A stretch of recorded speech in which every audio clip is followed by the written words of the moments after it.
अस्सलाम वालेकुम दोस्तों, मैं थोड़ा भाई मुहम्मद आसिफ खिची।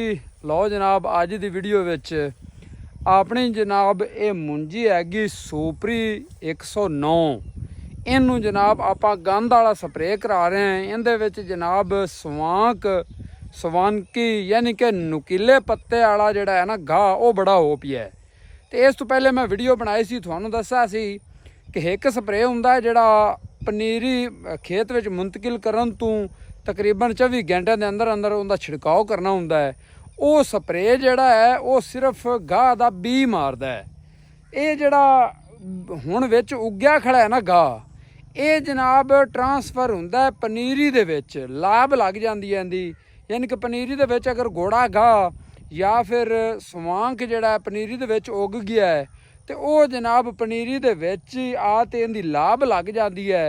ये फिर सड़दा नहीं हैगा उस स्प्रे नाल। इहदा यही हल है कि जदों मुंजी चंगी संभल जाए तो फिर गाह वाला स्प्रे किया जाए। गाह वाला स्प्रे करन तो पहले दो चीज़ों का ख्याल रखना है।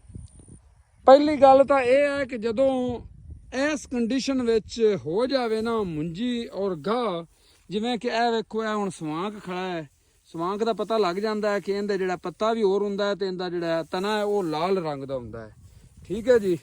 तो विचों जिहड़े ना गाही भी अपना चारा चूरे वास्ते कट लगाए ने। तो इस तरीके आ वेखो ना किसी जगह ते तां स्वांक बड़ा ही हुआ खड़ा है। अच्छा, एक तो यह गल है भी मुंजी जिहड़ी है वो संभल जानी चाहिए है, घटो घट तकरीबन कोई महीने की मुंजी हो जानी चाहिए है, फिर आप गाह वाला स्प्रे करना है। अच्छा, दूसरी गल यह है कि जदों आपां उगे हुए गाह उत्ते स्प्रे करना है ना तो मुंजी दे खेत नूं खुशक करते स्प्रे करना है। मुंजी दे खेत विच बिल्कुल पानी ना होवे। ठीक है जी। यह वेखो सारा खेत आप पहले खुशक किया है तो हुण जनाब घास वाला स्प्रे करा रहे हैं। अच्छा, थानू ये पत्ते नज़र आ रहे होने जड़े हुए, ये भी मैं थानू दसदा चलना, कोई बीमारी नहीं, कोई गर्मी का रौला नहीं। ये सुबह सुबह तरेल दे विच जिहड़ा ना यूरिया खाद का छिट्टा किया है तो इस वास्ते यूरिया खाद अक्सर विच पाउडर जिहा बना हुंदा है, वो पत्तियां दे उत्ते चिपट गया है तो उत्तों जिहड़े ना पत्ते जिहड़े ने ना सड़ गए ने। कोशिश करनी चाहिए है कि जिहड़ी खाद है वो भी सैकंड टाइम जिहड़ा है ना छट्टा कीती जावे यूरिया खाद। बाकी जिहड़ा ना स्प्रे जनाब वो तुसीं खेत नूं खुशक करते करना है। बाकी मैं तुहानूं दिखा देना कि मैं किहड़ा स्प्रे कर रही हाँ। तुहाडा जिहड़ी कंपनी ते या जिहड़े स्प्रे ते एतमाद है ना, तुसी वो स्प्रे करना है। मैं तुहानूं हरगज़ ये नहीं कह रहा कि तुसी ये बिल्कुल ये स्प्रे करना है या मैं इहदी एडवरटाइजमेंट कर रही हूँ। कोई एडवरटाइजमेंट नहीं, मैं सिर्फ जस्ट जिहड़ा खुद स्प्रे कर रही हूँ, जिंदा रिजल्ट मैनू सही लगा है वो तुहाडे नाल शेयर कर रही हूँ, तुहाडे नाल शेयर करदा। तो हुण तुहानूं स्प्रे भी अच्छा दोस्तों, ए देखो जनाब स्प्रे का जनाब नाम बड़ा प्यारा है, जुगनी सुपर है।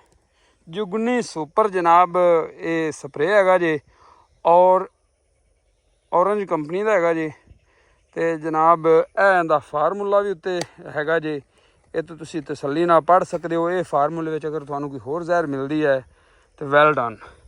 बाकी जनाब ए घास ये जनाब चौड़े पत्ते वाली नुकीले पत्ते वाली सारी मारदा ने, स्वांक तो मुरक तो इट्स इट। ठीक है जी। इस तो बाद जनाब ये सिर्फ ए देखो दान वास्ते चौड़े पत्ते वास्ते इस्तेमाल हुंदा है। तो बाकी जनाब इहदा बनावन का जिहड़ा तरीका कार है ना, यह एक डब्बा ये जनाब हैगा जे 1 एकड़ का। ठीक है। बनावन का तरीका कार की है, स्प्रे किवें करना है, ਜਿਹੜੇ भाई स्प्रे करते पे ਉਹਨਾਂ ਨਾਲ ਗੱਲਬਾਤ करने। अस्सलाम वालेकुम भाई जी। ਇਹ भाई ਹੈਗਾ ਪਾਊਡਰ। ਅੱਛਾ, ਇਹ ਡੱਬੇ ਦੇ ਵਿੱਚੋਂ ਨਿਕਲੇ ਨੇ? ਹਾਂਜੀ, 2 ਬੋਤਲਾਂ ਨੇ ਇੱਕ ਡੱਬੇ ਵਿੱਚ। ਸਹੀ। ਆਹ ਪਾਊਡਰ ਹੈਗਾ। ਸਹੀ। ਇਹਨੂੰ ਜਿੰਨੀਆਂ ਟੈਂਕੀਆਂ ਲਾਉਣੀਆਂ ਨੇ ਉਹਨਾਂ ਮੇਚਕੂ ਲਾਇਆ ਤੇ ਮਿਲ ਲੈਣਾ। ਸਹੀ। ਪਹਿਲੇ ਪਾ ਲੈ ਵੀ ਮਤਲਬ ਤੁਸੀਂ ਕਿੱਲੇ ਨੂੰ ਕਿੰਨੀਆਂ ਹੁਣ ਟੈਂਕੀਆਂ ਲਾ ਰਹੇ ਹੋ? 4 ਟੈਂਕੀਆਂ ਕਿੱਲੇ ਨੂੰ ਲਾ ਰਹੇ ਹਾਂ। ਤੇ ਉਹ 4 गिलास पानी ले लेना। 4 गिलास पानी ले लेना। सही। ਇਹਨੂੰ ਅੱਛੀ ਤਰ੍ਹਾਂ ਉਹਦੇ ਵਿੱਚ ਘੋਲ ਲੈਣਾ। अच्छा। ਆਹ ਬਾਅਦ ਤੇ ਛੋਟੀ ਬੋਤਲ ਪਾਉਣੀ ਹੈ। ਇਹ ਪਾਣੀ ਤਰ੍ਹਾਂ ਲਿਕਵਿਡ ਹੈ? ਹਾਂਜੀ, ਇਹ ਇਹਨੂੰ ਬਾਅਦ ਤੇ ਪਾਉਣਾ। ਇਹ ਤੁਸੀਂ ਐਵੇਂ ਮਿਕਸ ਕਰੋ ਦੇ ਨਾ ਸਪਰੇ ਪਾਊਡਰ ਦੇ ਵਿੱਚ ਤੇ ਉਹ ਖਰਾਬ ਹੋ ਜਾਏਗਾ। ਹਾਂ। ਤੇ ਉਹਨੇ ਹੱਲ ਨਹੀਂ ਹੋਣਾ, ਉਹ ਪੁੱਟੀਆਂ ਬਜੀਆਂ ਬਣ ਜਾਏਗਾ। ਸਹੀ। ਇਹਨੂੰ ਪਹਿਲੇ ਪਾਣੀ ਦੇ ਵਿੱਚ ਚੰਗੀ ਤਰ੍ਹਾਂ ਹੱਲ ਕਰ ਲੈਣਾ। ਸਹੀ। ਆਹ ਬਾਅਦ ਤੇ ਪਾਉਣਾ। ਠੀਕ ਹੋ ਗਿਆ। ਇਹ ਇਹਨਾਂ ਦੇ ਤੇ 4 ਟੈਂਕੀਆਂ ਕਿੱਲੇ ਨੂੰ, ਇਹ ਇਹਨਾਂ ਦੇ ਗੋਲਾਂ ਦਾ ਤਰੀਕਾ। ਉਹ ਬਸ 4 ਟੈਂਕੀਆਂ 4 ਗਿਲਾਸ ਬਣ ਜਾਸਣ ਜੀ, ਬਣ ਇੱਕ ਡੱਬੇ ਦੇ, ਇੱਕ ਇੱਕ ਟੈਂਕੀ 'ਚ 1 ਗਿਲਾਸ ਇੱਕ ਗਿਲਾਸ। ਤੇ ਕਿੱਲੇ ਨੂੰ 4 ਟੈਂਕੀਆਂ। 4 ਟੈਂਕੀਆਂ ਜ਼ਬਰਦਸਤ ਹਨ। ਹਾਂਜੀ, ਠੀਕ ਹੋ ਗਿਆ। ਕਿੰਨੀਆਂ ਕਿੱਲੇ ਹਨ ਉਹਨੇ ਆਪਣੇ ਡੱਬੇ, ਕਿੰਨੀਆਂ ਟੈਂਕੀਆਂ ਲਾਵਣੀਆਂ ਹਾਂ। ਨੇ ਉਹਨੇ ਡੱਬੇ ਮਿਲ ਲੈਣ। ਇਹ ਸਵੇਰ ਦਾ ਆਪਾਂ ਹੁਣ ਕਿੰਨਾ ਸਪਰੇਅ ਕਰ ਲਿਆ? ਇਹ ਜੀ ਸੁਬਾਹ ਦਾ ਅਸੀਂ ਇਹਨੂੰ ਪਹਿਲਾਂ ਕੀਤਾ ਕੀੜੇ ਵਾਲਾ, ਸਹੀ, ਮੁੜ ਵਿੱਚ ਵਕਫਾ ਦਿੱਤਾ ਹੈ। ਵਿੱਚੋਂ ਜੀ ਵਕਫਾ ਦੇ ਤੇ ਸਹੀ। 4 ਘੰਟੇ ਠੀਕ ਹੋ ਗਿਆ। ਤੇ ਉਦੋਂ ਬਾਅਦ ਤੇ ਹੁਣ ਇਹਨੂੰ ਮੁੜ ਸ਼ੁਰੂ ਕੀਤਾ ਜੀ ਆ ਕੀੜੇ ਗੰਦਾ। ਹਾਂ ਜ਼ਬਰਦਸਤ। ਅੱਛਾ ਦੋਸਤੋ, ਮੈਂ ਤੁਹਾਡੇ ਨਾਲ ਇੱਥੇ ਗੱਲ ਇੱਕ ਹੋਰ ਕਰਦਾ ਚੱਲਾਂ। ਅਕਸਰ ਸਪਰੇਅ ਇਹ ਹੁੰਦੇ ਨੇ ਜਿਨ੍ਹਾਂ ਦੇ ਵਿੱਚ ਤਕਰੀਬਨ ਘੱਟੋ ਘੱਟ 48 ਘੰਟੇ ਦਾ 24 ਘੰਟੇ ਦਾ ਵਕਫਾ ਦੇਣਾ ਚਾਹੀਦਾ ਹੈ। ਲੇਕਿਨ ਅੱਜ ਸਾਡੇ ਕੋਲ ਹੁਣ ਮੌਸਮ ਕੁਛ ਬੱਦਲ ਛਿੱਦਲ ਹੋਏ ਖੜੇ ਨੇ, ਵਰਨਾ ਦਿਨ ਨੂੰ ਧੁੱਪ ਚੰਗੀ ਨਿਕਲੀ ਹੋਈ ਸੀ। ਅਸੀਂ ਪਹਿਲੇ ਕੀੜੇ ਵਾਲਾ ਇਹਨੂੰ ਸਪਰੇਅ ਕੀਤਾ ਹੈ ਤੇ ਕੀੜੇ ਤੋਂ ਬਾਅਦ ਹੁਣ ਗਾਹ ਵਾਲਾ ਸਪਰੇਅ ਕਰ ਰਹੇ ਹਾਂ।